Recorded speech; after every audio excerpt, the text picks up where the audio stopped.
Hello everyone, welcome to my YouTube channel. Friends, इस video में हम सब पढ़ेंगे CBSE class 9th science book का chapter 5 the fundamental unit of life. ये बायो बुक का चैप्टर फर्स्ट है। तो इस चैप्टर के एक्सप्लेनेशन हम लोग देख चुके हैं। जो चैप्टर के बीच में एक्सरसाइज दी होती है उसको आज हम इस वीडियो में कवर करेंगे। और जो एकदम लास्ट में एक्सरसाइज दी रहती है, यानी जो मेन एक्सरसाइज दी रहती है एनसीईआरटी बुक के, वो हम नेक्स्ट वीडियो में देखेंगे। इसमें जितना भी पेज नंबर 59 पे हुआ और बीच बीच पेज नंबर पे दिया गया है, तो वो उसका आंसर हम लोग इसमें देखेंगे। तो चलिए स्टार्ट करते हैं हम अपना आंसर। तो ये है the fundamental unit of life का पेज नंबर 59 का क्वेश्चन नंबर 1। तो आइए हम स्टार्ट करते हैं। एनसीईआरटी बुक से ही करा रही हूँ, आप लोग मैच कर लीजिएगा। ये 59 पेज नंबर का क्वेश्चन नंबर 1 कराने जा रही हूँ। तो क्वेश्चन कहता है कि who discover cell and how. Cell को कौन डिस्कवर किया और कैसे किया। तो आंसर है कि cell was discovered in 1665 by an English botanist Robert Hooke. He used an primitive microscope to observe cells in a cork slice. तो इसको हमें कम वर्ड में ही आंसर देना है क्योंकि ये शॉर्ट है। तो पूछा गया है कि सेल कैसे और कब डिस्कवर हुआ। तो सेल 1665 ईयर में बाय रॉबर्ट हुक डिस्कवर किए, यानी डिस्कवर रॉबर्ट हुक किए थे।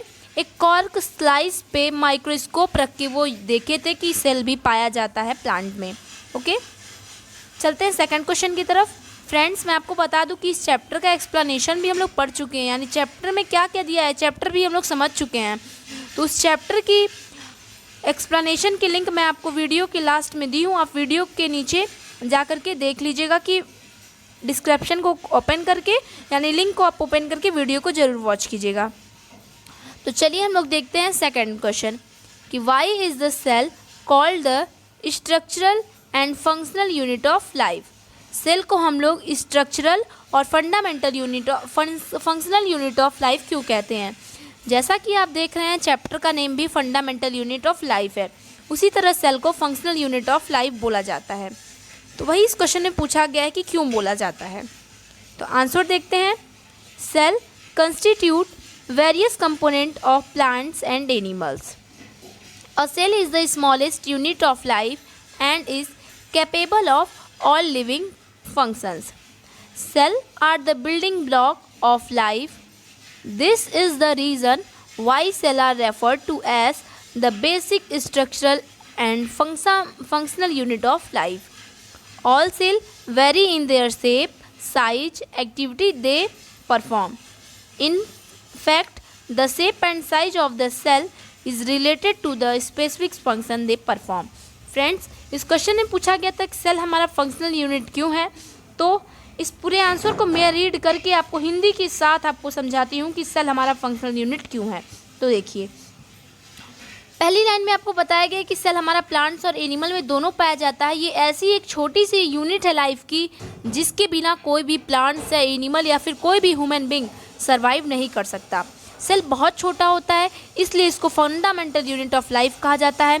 और विदाउट सेल कोई भी फंक्शन या तो जानवर में, पेड़ में या तो इंसान में नहीं हो सकता है, इसलिए इसको फंक्शनल यूनिट ऑफ सेल भी बोलते हैं। और ये अपने शेप साइज के अकॉर्डिंग ये वर्क करता है। ओके, तो मुझे लगता है कि आपको आंसर समझ में आया होगा। तो फ्रेंड्स, अगर आपको वीडियो मेरी अच्छी लगी हो तो वीडियो को लाइक कीजिए। और चलिए हम लोग देखते हैं नेक्स्ट क्वेश्चन। तो नेक्स्ट क्वेश्चन हमारा है कि पेज नंबर 61 पे, यानी पेज नंबर 59 पे सिर्फ 2 क्वेश्चन दिए गए थे। आपके एनसीईआरटी बुक से ही मैं आपको पढ़ा रही हूँ। तो पेज नंबर 61 पे अब आपके कई क्वेश्चन, अब आपके पेज नंबर 61 के हम लोग क्वेश्चन को सॉल्व करेंगे। जैसा कि पेज नंबर 61 का पहला क्वेश्चन किया गया है कि how do substance like CO2 and water move in out of the cell discuss. अब हमें डिस्कस करना है। तो फ्रेंड्स, अगर आप चैप्टर का एक्सप्लेनेशन पढ़े हैं या तो पढ़ेंगे तो आपको इन सबों का आंसर मिल जाएगा, यानी चैप्टर के साथ साथ आपको एक्सरसाइज भी सॉल्व करने का मौका मिल जाएगा, यानी चैप्टर को पढ़ते एक्सरसाइज अपने आप आ जाएगी। तो फिलहाल हम यहाँ पे देखते हैं कि CO2 और वाटर कैसे सेल के अंदर जाता है। क्या आप सुने हैं कि सेल है ये सपोज दैट सेल है तो पानी इसके अंदर भी जाता है, CO2 बाहर नहीं आता, तो हम CO2 ऑक्सीजन लेते कैसे, CO2 छोड़ते कैसे, तो ये सब प्रोसेस कैसे होता है सेल में, यही हमको इसमें डिस्कस करना है। तो चलिए देखते हैं आंसर। आंसर कहता है कि the cell membrane is selective permeable and regulate the movement of substance in and out of the cell. इसमें बताया गया है कि सेल मेम्ब्रेन किसका वर्क करती है, वो सेलेक्टिव परमिएबल मेम्ब्रेन का वर्क करती है, जैसे कि सब्सटेंस को अंदर से बाहर और बाहर से अंदर लाने का काम करती है। मूवमेंट ऑफ CO2, क्वेश्चन में पूछा गया CO2 और वाटर कैसे अंदर बाहर होता है, तो पहले मूवमेंट ऑफ CO2 को आप पढ़ेंगे। तो डिस्कस करते हैं कि CO2 कैसे हमारा अंदर बाहर जाता है। तो आंसर है कि CO2 is produced during cellular respiration, therefore it is present in high concentration inside the cell. The CO2 must be excreted out of the cell. In the cell external environment, the concentration of CO2 is low as compared to that inside the cell. Therefore, according to the principle of diffusion, CO2 moves from a higher concentration toward a region of lower concentration. Similarly, O2 enters the cell by the process of diffusion when the concentration of CO2 inside the cell is low as compared to its surrounding. तो देखिए CO2 का पहले हम पढ़ते हैं, फिर इस question में आपको मूवमेंट वाटर का भी पूछा है, मूवमेंट कैसे होता है। देखिए क्वेश्चन में आपको पूछा है CO2 और वाटर का मूवमेंट कैसे होता है, तो हम लोग पहले CO2 का पढ़ लेते हैं। तो CO2 में बताया गया है फ्रेंड्स कि ये मान लीजिए अगर आपका सेल है, इसमें अगर CO2 बहुत ज़्यादा है, तो CO2 अगर बहुत ज़्यादा है तो इसकी ज़रूरत नहीं होती है, उतना ज़्यादा CO2 की सेल में ज़रूरत नहीं होती है, यानी कार्बन डाइऑक्साइड की ज़रूरत नहीं होती है। तो बाहर यानी जो ये हमारा इन्वायरमेंट है, ये सब जो खाली स्पेस है ये हमारा इन्वायरमेंट है, सिर्फ ये हमारा इतना ही सेल है, ये हमारा इन्वायरमेंट है। ओके, तो इन्वायरमेंट को कार्बन डाइऑक्साइड की ज़रूरत ज़्यादा होती है और सेल को कार्बन डाइऑक्साइड की ज़रूरत कम होती है। दोस्तों आप मेरी बात को समझने की कोशिश कीजिए कि CO2 की ज़रूरत सेल में कम होती है और प्रेजेंट ज़्यादा होता है, तो CO2 को सेल को ज़रूरत होती है कि CO2 को बाहर निकाल दे। तो देखिए, तो हमारा मूवमेंट किसके हिसाब से होता है, जहाँ भी सबस्टांस ज़्यादा है उधर से मूव करेगा कम की तरफ। यानी आप बात समझिए, ये हमारा सेल है, ये हमारा इन्वायरमेंट है। ओके, ये हमारा सेल है, ये हमारा इन्वायरमेंट है। तो अगर CO2 अगर इसमें ज़्यादा प्रेजेंट है तो CO2 इसमें से निकल कर बाहर जाएगा। अगर इन्वायरमेंट में ज़्यादा है, अगर ऑक्सीजन, देखिए ऑक्सीजन की मैं बात करूं तो ऑक्सीजन का देखिए मैं यहाँ पे बताई भी हूँ आंसर में कि ऑक्सीजन क्या होता है फ्रेंड्स, कि सेल में कम प्रेजेंट होता है। ये हमारा सेल है, ये हमारा इन्वायरमेंट है, इन्वायरमेंट में ज़्यादा प्रेजेंट होता है तो सेल में कम प्रेजेंट होता है, सेल को ज़्यादा नीड होती है ऑक्सीजन की। तो क्या करता है, ऑक्सीजन ज़्यादा से कम की तरफ मूव करता है, तो इन्वायरमेंट से सेल में ऑक्सीजन आता है। अब आप समझ गए कि मूवमेंट कैसे करता है, CO2 ज़्यादा से कम की तरफ मूव करता है। मूवमेंट ऑफ वाटर देखते हैं। तो मूवमेंट ऑफ वाटर है कि water moves from a region of high concentration to a region of low concentration through the plasma membrane. वही बात है कि हाई जिधर पानी ज़्यादा रहेगा और जिधर कम रहेगा तो पानी ज़्यादा से कम की तरफ मूव करेगा। यानी अगर ये इन्वायरमेंट है, ये सेल है, तो पानी अगर इन्वायरमेंट में ज़्यादा है, सेल में कम है, तो पानी क्या करेगा, बाहर से अंदर सेल में आएगा। और बीच में क्या होगा, प्लाज्मा मेम्ब्रेन, यानी जो हम लोग प्लाज्मा मेम्ब्रेन के बारे में हम लोग चैप्टर में पढ़े थे, तो प्लाज्मा मेम्ब्रेन इधर है, ये हमारा सेल हो गया, ये हमारा इन्वायरमेंट है। अगर इन्वायरमेंट में पानी ज़्यादा है, सेल में कम है, तो मेरे दोस्त तो ये क्या होगा कि पानी इन्वायरमेंट से सेल में चला जाएगा। अगर सेल में ज़्यादा है और इन्वायरमेंट में कम है तो इधर से इधर जाएगा। ओके, आगे कहते हैं कि the plasma membrane act as a semi permeable membrane and this movement of water is known as osmosis. अगर देखिए गैसेस का अगर आना जाना हो रहा है, यानी जब गैस कम से ज़्यादा से कम की तरफ जा रही है तो उसको हम कहेंगे डिफ्यूज़न। ओके, अगर पानी ज़्यादा से कम की तरफ जा रहा है तो उसको हम कहेंगे ऑस्मोसिस। आप ये बात ध्यान रखिएगा। The moment of water crosses the plasma membrane of the cell is affected by the amount of substance dissolve in water. तो अगर प्लाज्मा मेम्ब्रेन से पानी ज़्यादा से कम की तरफ जा रहा है तो हमें ये भी मैटर रखना है, ये भी मैटर करता है कि मतलब पानी में क्या क्या मिलाया गया है। तो चलते हैं क्वेश्चन नंबर 2 की तरफ। क्वेश्चन नंबर 2 हमसे पूछता है कि why is the plasma membrane called a selective permeable membrane. जैसा कि हम लोग चैप्टर पढ़ते समय देखे थे कि प्लाज्मा मेम्ब्रेन को cell membrane, selective permeable membrane भी कहा जाता है। तो इस क्वेश्चन में पूछा गया है कि सेलेक्टिव परमिएबल मेम्ब्रेन क्यों कहा जाता है। तो मैं आपको इससे पहले ही बता देती हूँ कि सेलेक्टिव परमिएबल मेम्ब्रेन इसलिए कहा जाता है क्योंकि कौन सा सबस्टांस सेल से अंदर जा रहा है, कौन सा सबस्टांस सेल से बाहर से अंदर आ रहा है सेल में, ये चीज़ प्लाज्मा मेम्ब्रेन सेलेक्ट करती है कि कौन सा अंदर जाएगा कौन सा बाहर जाएगा, इसलिए इसको सेलेक्टिव परमिएबल मेम्ब्रेन भी नाम दिया गया है। तो अकॉर्डिंग टू आंसर देखते हैं। आंसर कहा गया है कि द सेल मेम्ब्रेन और the plasma membrane is known as selective permeable membrane. मैं आपको पहले ही बता दी कि plasma membrane, cell membrane, selective permeable membrane सब बात एक ही है। It regulates the movement of substance in and out of the cell. This means that the plasma membrane allow the entry of only one substance and prevent the movement of some other material. मतलब बोला गया है answer में कि ये prevent करती है कि मतलब बचाती है कि कौन सी चीज़ अंदर जा रही है, कौन सी चीज़ बाहर जा रही है, कौन सी चीज़ अंदर रहनी चाहिए, कौन सी चीज़ बाहर रहनी चाहिए। इसका डिस्कस कौन करता है, इसको सेलेक्ट प्लाज्मा मेम्ब्रेन करता है, इसीलिए उसका नाम हमको सेलेक्टिव परमिएबल मेम्ब्रेन भी देना पड़ा। तो ये हमारा पेज नंबर 61 का होता है आंसर कंप्लीट। अब हम आते हैं पेज नंबर 63 पे। तो देखिए पेज नंबर हम लोग 59 का देख चुके हैं, 61 का देख लिए। ये भी एनसीईआरटी बुक के पेज नंबर 63 का क्वेश्चन है, जो कि ये आपको एक क्वेश्चन में चार्ट दिया गया है, इस चार्ट को फिल करना है। ऐसा आप अपने बुक में मिलाइए, ऐसा ही दिया गया है। ओके, ये चार्ट गैप जहाँ जहाँ किया गया वो मैं गैप आप लोग को करके दिखाई हूँ इसमें। ओके, ये पूरा डायरेक्ट मैं क्वेश्चन उतार दी हूँ। अब इस गैप में क्या भराएगा वो मैं नीचे आपको शो की हूँ। तो पहले हम क्वेश्चन देखते हैं। तो ये क्वेश्चन है हमारा पेज नंबर 61 का पहला क्वेश्चन है। जैसा कि दिया गया है कि fill in the gap in the following table illustrating differences between the prokaryotic and eukaryotic cell. अब बोला गया है कि इस टेबल को फिल कीजिए। एक जगह प्रोकैरियोटिक दिया गया है, एक जगह यूकैरियोटिक दिया गया है। इन सबों के डिफरेंसेस क्या हैं उसको आपको भरना है। जहाँ जहाँ गैप किया गया है वहीं वहीं हमें भरना है। ओके, तो यहाँ पे देखिए क्या करना है। पहला हमें करके बताया गया है। तो पहला बोला गया है कि प्रोकैरियोटिक है, ये यूकैरियोटिक है। पहला बोला गया है कि size generally small 1 - 9 nm, 1 nm is equal to 10 के पावर -6 m। ओके, तो ये बताया गया है प्रोकैरियोटिक की सेल की साइज इतनी होती है। अब आप यूकैरियोटिक की साइज बताया गया है कि साइज इसकी कितनी होती है 5 - 100 nm। तो अब देखिए ऐसे ही पूछा गया है कि प्रोकैरियोटिक में ऐसा होता है तो यूकैरियोटिक में कैसा होगा, यूकैरियोटिक में ऐसा होता है तो प्रोकैरियोटिक में कैसा होगा, यानी कि इसके डिफरेंसेस को हम लोगों को फिल करना है। तो पहला तो फिल किया गया है। दूसरा देखते हैं, न्यूक्लियर रीजन कैसा होता है, ये हमको इस ब्लैंक में भरना है।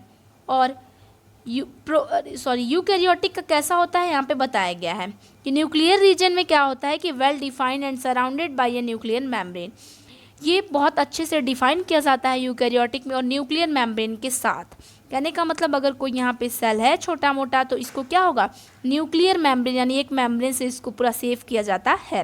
प्रोकैरियोटिक में क्या होता है, ऐसा कुछ होता है तो हमें लिखना है और ये भी बताना है कि आर नोन एज, अगर ये ऐसा होता है तो क्या कहलाता है। ओके, थर्ड हमें पूछता है कि क्रोमोसोम सिंगल, हमारे प्रोकैरियोटिक में क्रोमोसोम क्या होता है, सिंगल पाया जाता है। यहाँ पे लिखा गया है यूकैरियोटिक में मोर देन 1 क्रोमोसोम, यानी एक क्रोमोसोम से ज़्यादा क्रोमोसोम पाया जाता है। यानी पहला और तीसरा हमें फिल करके दे दिया गया है, हमें दूसरा और तीसरा फिल करना है। प्रोकैरियोटिक में पूछा है कि membrane bound cell organelles absent, यानी कि सेल ऑर्गेनेल्स विदाउट मेम्ब्रेन के प्रेजेंट होते हैं, यानी मेम्ब्रेन बाउंड एब्सेंट होते हैं। तो क्या प्रोकैरियोटिक में क्या होता है, तो इसको हम लोग देखते हैं। तो देखिए फ्रेंड्स, जो ग्रीन कलर से यहाँ पे मैंने फिल किया है वो है आपका आंसर, उसी ब्लैंक में हमने फिल किया है। देखिए यहाँ पे 2 ब्लैंक्स दिया गया था, इसको फिल करना है तो इसमें हम फिल करके नीचे शो किए हैं। जैसा कि आप देखें हैं ये आंसर है। जैसा कि आप देखें कि पहला फिल किया गया था क्वेश्चन में, हमें दूसरा फिल करना था।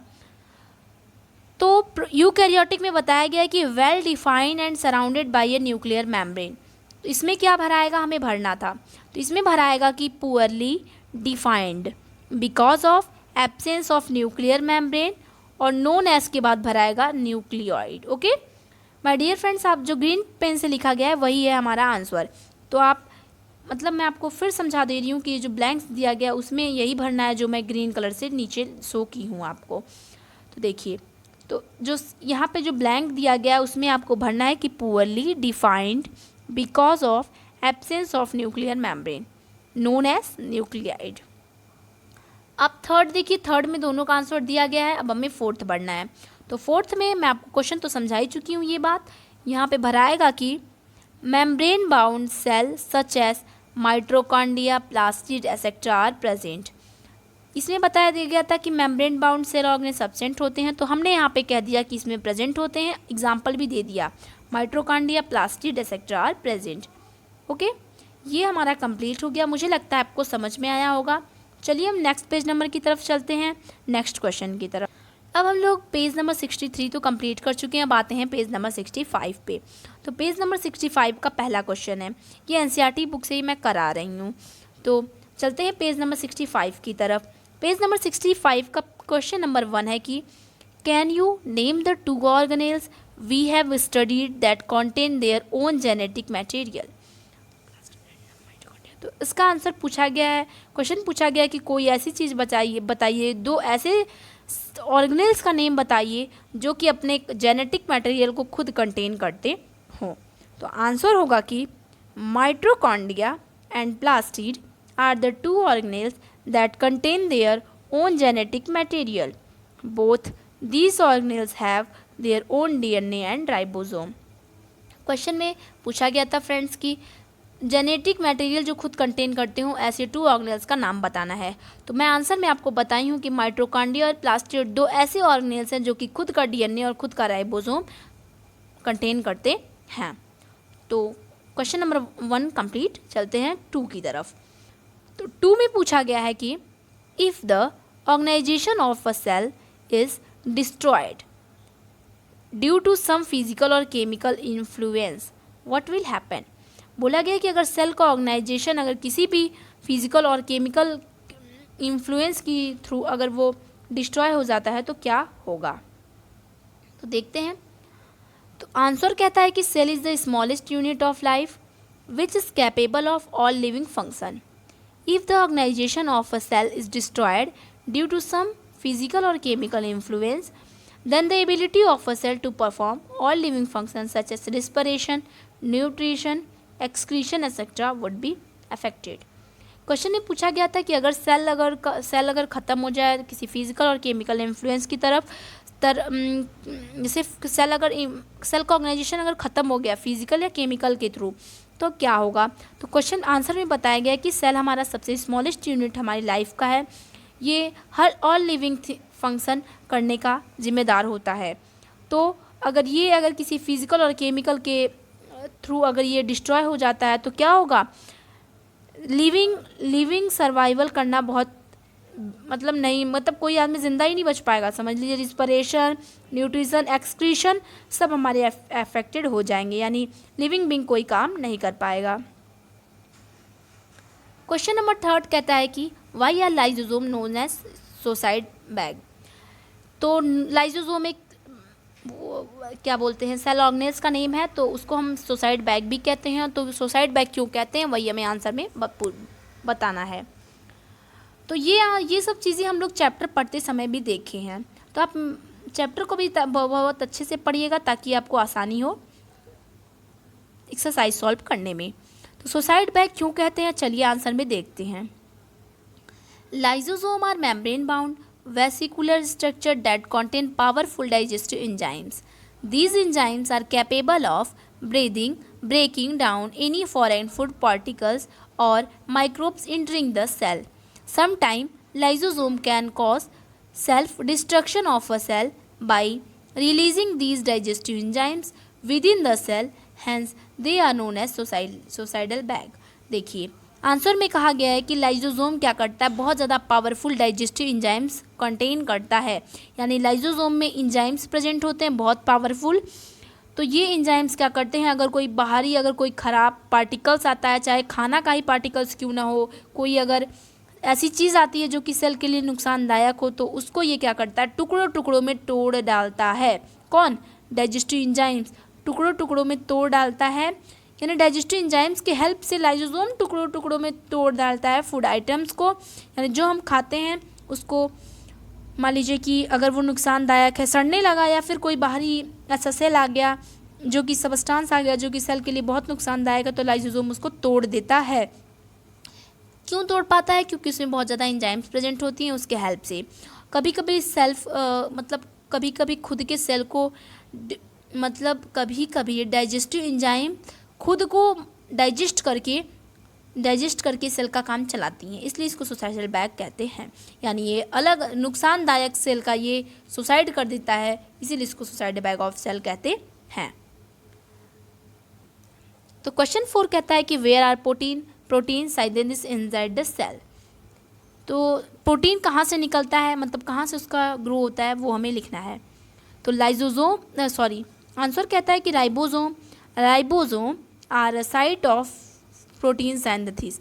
Ribosome are very small structure found either in a free state, suspended in the cytoplasm, or attached to the surface of endoplasmic reticulum. They are composed of ribonucleic acid and protein. Okay? कहा गया है कि protein कहाँ से बनती है cell में। तो राइबोसोम एक राइबोसोम एक प्रोटीन सिंथेसिस है जिससे प्रोटीन निकलती है।